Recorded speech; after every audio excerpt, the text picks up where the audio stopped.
In the name of Allah, the most gracious and the most merciful. Assalamu alaikum, my dear student. Me, Yasir Mahmood, your physics teacher. I hope you all will be fine and enjoying good health.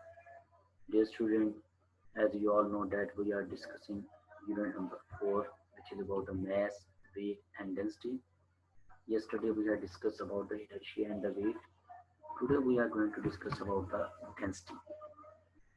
What is the density?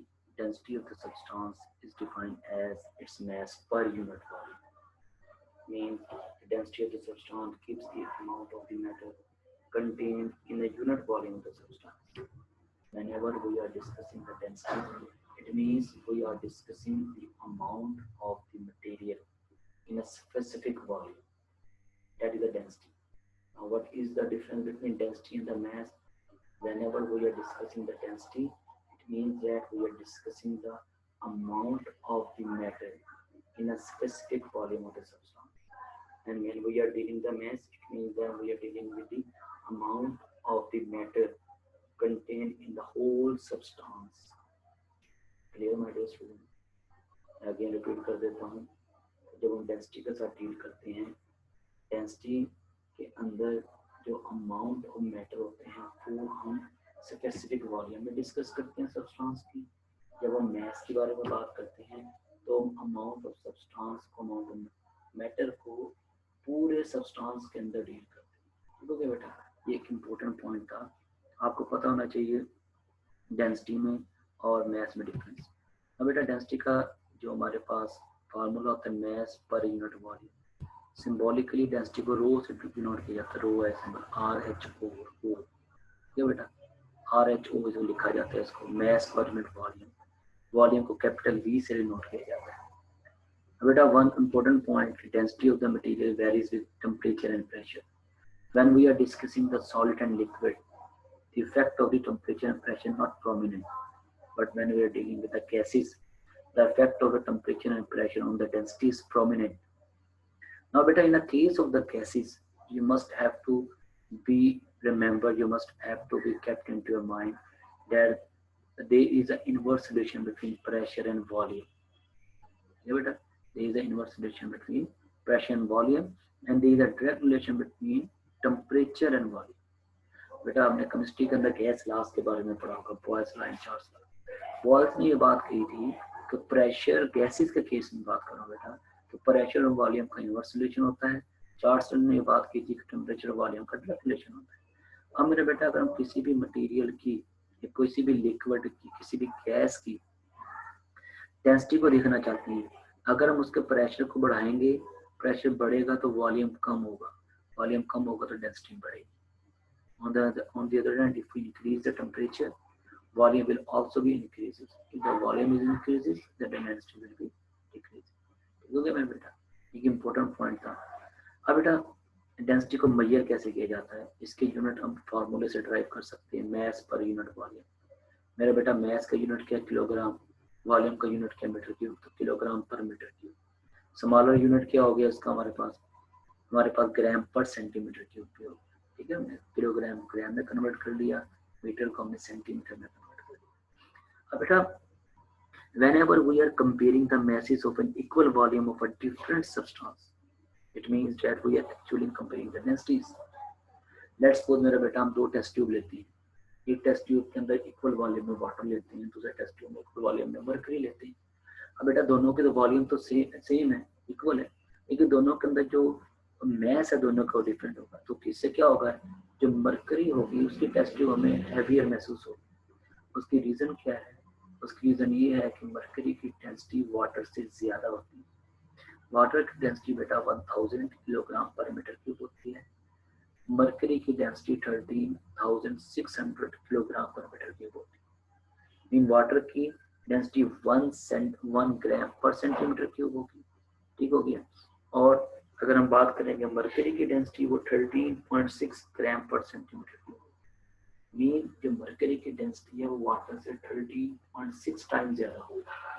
इसी वजह से जो हमारे पास वो test tube जिसमें mercury होगा वो heavier feel होगा. ठीक है बेटा, जैसा कि मैंने अभी आपको बताया था, जब भी हम इक्वल वॉल्यूम में किसी को मैस को कंपेयर कर रहे होते हैं बेटा, वो मैस को कंपेयर नहीं कर रहे होते, हम उसकी डेंसिटीज को कंपेयर कर रहे होते हैं. ठीक हो गया मेरा बेटा। अब देखिए जिस तरह एयर की डेंसिटी है 1.29 किलोग्राम पर मीटर क्यूब, प्योर वाटर की मैंने आपको बताया 1000 किलोग्राम पर मीटर क्यूब, मरकरी की भी मैंने आपको बताया 13,600 ग्राम किलोग्राम पर मीटर क्यूब। इसके अलावा density of the ice 920 kilogram पर मीटर। अब बेटा डेंसिटी और मैस में बहुत इंपॉर्टेंट बात है बेटा, जैसा कि मैंने आपको भी बताया, जब भी हम डेंसिटी को डील करते हैं, it means that we are dealing with the amount of the matter contained in a unit volume of the substance, whereas the mass of the substance gives the amount of the matter contained in a whole substance. तो बेटा बहुत important part है, मैं फिर repeat कर देता हूँ कि जब भी हम डेंसिटी को डील करते हैं, डेंसिटी को हम एक स्पेसिफिक वॉल्यूम में अमाउंट ऑफ सब्सटेंस को, अमाउंट ऑफ मटेरियल को डिस्कस करते हैं, अमाउंट ऑफ मैटर को डिस्कस करते हैं, हम सिंपल कह सकते हैं स्पेसिफिक वॉल्यूम में मैस को डिस्कस करते हैं, वो डेंसिटी है। ठीक है बेटा, जब हम होल सब्सटेंस के अंदर जब नंबर ऑफ दी या अमाउंट ऑफ द मैटर को डिस्कस करेंगे वो मैस है। बेटा क्लियर होना चाहिए, स्पेसिफिक वॉल्यूम में amount of the material, amount of the matter हमारे पास क्या है, डेंसिटी है। होल सब्सटेंस के अंदर अमाउंट ऑफ द मैटर क्या है, हमारे पास मैस है। अब मेरा बेटा एक एग्जांपल यहाँ पर हम ले लें, suppose we have an expanded polystyrene and the pine wood. 1 centimeter cube of expanded polystyrene has a mass of 0.016 gram. For pine wood, 1 centimeter cube has a mass of 0.50 gram. This means that the pine wood is more than 30 times denser than expanded polystyrene. अब बेटा polystyrene क्या होता है? polystyrene polyester से मतलब उसी की type है हमारे पास। पाइन वुड क्या होता है? पाइन ट्री की जो वुड होती है, लकड़ी, उसे पाइन वुड कहते हैं। अब देखिए वो कहते हैं 1 सेंटीमीटर क्यूब हम एक्सपेंडेड पॉलीस्टीरीन ले लें, उसका मैस हमारे पास 0.016, और 1 सेंटीमीटर क्यूब हम पाइन वुड ले लें, उसका मैस 0.50 ग्राम है। अब मेरा बेटा देखें दोनों की वॉल्यूम सेम है, डिफरेंस क्या है? मैस। ठीक है बेटा, तो बेटा मैंने आपको भी बताया अगर दोनों क्वांटिटीज की, दोनों मटेरियल की वॉल्यूम सेम ले रहे हैं, मैसेज डिफरेंस है, तो इसका मतलब हम उसकी डेंसिटीज को कंपेयर कर। अब बेटा इसका मतलब ये हुआ पाइन वुड का क्योंकि मैस ज्यादा है, इसी वजह से कितना ज्यादा है? 30 टाइम्स ज्यादा है। ठीक है, पाइन वुड का जो मैस है वो हमारे पास पॉलीस्टीरीन से 30 टाइम्स ज्यादा है, तो इसी वजह से हम कह सकते हैं कि pine would is more than 30 time denser then the expanded polystyrene. आप निकाल भी सकते हैं, तो 0.10 से इसको 30 से मल्टीप्लाई करते हैं तो 0.5 आ जाए। ठीक है बेटा, तो इसका मतलब ये हुआ कि जब भी हम सेम अमाउंट ऑफ वॉल्यूम में डिफरेंट अमाउंट ऑफ मैटर को डिस्कस कर रहे होते हैं, इसका मतलब हम उसकी डेंसिटीज को कंपेयर कर रहे होते हैं। मेरा बेटा एक बार का एग्जांपल देख लेते हैं, उससे how we can calculate the density, how we can calculate the mass. A block of concrete 0.4 gram long, 0.3 meter wide, 0.1 meter high, and a density of 2500 kilogram पर मीटर क्यूब, कैलकुलेटेड मैस। वो कहते हैं block है concrete का। ठीक हो गया, हमारे पास जो कंक्रीट क्या होते हैं, बजरी भी हो, बजरी और सीमेंट से मिलकर जो मटेरियल बनते हैं कंक्रीट कहते हैं। हमारे पास 0.4 मीटर उसकी लेंथ है, 0.3 मीटर वो वाइड है, 0.1 मीटर वो हाइट है, उसकी डेंसिटी 2500 किलोग्राम पर मीटर क्यूब है। मैस मालूम कर, पहले मेरे बेटा गिवन डाटा लिख लेंगे, लेंथ को एल से डिनोट कर ली, ब्रेड्थ को हमने बी से डिनोट कर लिया, इसकी वाइडनेस को हमने ब्रेड्थ कर लिया, जो कि हाइट है उसको एच से डिनोट कर लिया, जो 0.1 है, डेंसिटी हमारे पास 2500 किलोग्राम पर मीटर क्यूब। अब बेटा एक बार मैस मालूम करना है, हम डेंसिटी के फार्मूले से मालूम कर सकते हैं, density is equal to mass per unit volume. बेटा इसके लिए हमें वॉल्यूम भी चाहिए, वॉल्यूम हमारे पास मौजूद नहीं, हम कैलकुलेट कर देंगे। मेरे बेटा वॉल्यूम का फार्मूला क्या होता है? Volume is the product of the length, breadth and the height, तीनों को मल्टीप्लाई करते हमारे पास वॉल्यूम आए। ये तीनों वैल्यूज गिवन है, हमने इसको मल्टीप्लाई कर दिया, हमारे पास वॉल्यूम। अब बेटा अब हम डेंसिटी का फार्मूला लगा देंगे, rho will be equal to mass per unit volume. Mass निकालना है, M will be equal to rho multiply by volume. बेटा यहाँ पर डेंसिटी की वैल्यू पुट कर दें, वॉल्यूम की वैल्यू पुट कर दें। ठीक हो गया मेरे बेटा, तो हमारे पास 30 किलोग्राम उसका मैस है। वन इम्पोर्टेंट लास्ट टॉपिक जो कि बहुत इंपॉर्टेंट है, relation between density and flotation. अब मेरा बेटा कोई भी मटेरियल लिक्विड में, किसी भी लिक्विड में फ्लोट करेगा या सिंक करेगा, वो उसकी डेंसिटी के ऊपर डिपेंड करता है।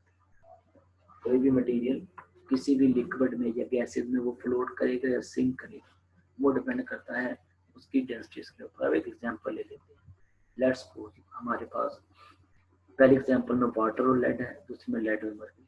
अब देखिए यहाँ पर पहले केस के अंदर जो लेड है वो सिंक कर गया है वाटर के अंदर, दूसरे केस में लेड फ्लोट कर रहा है मर्करी में। रीजन क्या है बेटा, लेड की जो डेंसिटी होती है पानी से ज्यादा होती है। लेड की 11,000 किलोग्राम पर सेंटीमीटर किलोग्राम पर मीटर क्यूब होती है, वाटर की हमारे पास 1000 किलोग्राम पर मीटर क्यूब होती है। तो इसका मतलब हुआ कि 11 टाइम्स ज्यादा लेड की डेंसिटी हुई, तो लेड क्या कर देगा, वो सिंक कर देगा। बेटा याद रखें, जिसकी डेंसिटी ज्यादा होती है वो सिंक कर जाता है, जिसकी डेंसिटी कम होती है वो फ्लोट कर जाता है। इसी तरह हमने लेड और मर्करी को ले लिया। अब बेटा मर्करी की डेंसिटी ज्यादा है, मर्करी की डेंसिटी 13,600 किलोग्राम पर मीटर क्यूब है, लेड की हमारे पास 11,000 किलोग्राम पर मीटर क्यूब है। तो लेड की डेंसिटी कम हुई मर्करी से, लेड क्या करेगा, फ्लोट करेगा मर्करी। ठीक है बेटा, यहाँ पर लेड की डेंसिटी ज्यादा थी वाटर से, वो सिंक कर गया। यहाँ पर लेड की डेंसिटी कम थी मर्करी से, वो फ्लोट कर गया। तो इसी वजह से हम कह सकते हैं कोई भी मटेरियल डिफरेंट लिक्विड या गैसेज में फ्लोट करेगा या सिंक करेगा, वो हमें उसकी डेंसिटी बताती है। ठीक है मेरा बेटा, तो मेरा बेटा ये हमारे पास आज का लेक्चर था। That is for today's lecture. Now we have completed chapter number 4. मेरे बेटा आप इसको thoroughly study करना है, read करना है, good point लिख के वो समझ या ग्रुप में पूछ सकते हैं। ठीक है बेटा, ओके मेरे बेटा, थैंक यू मेरे बेटा, अल्लाह हाफिज़।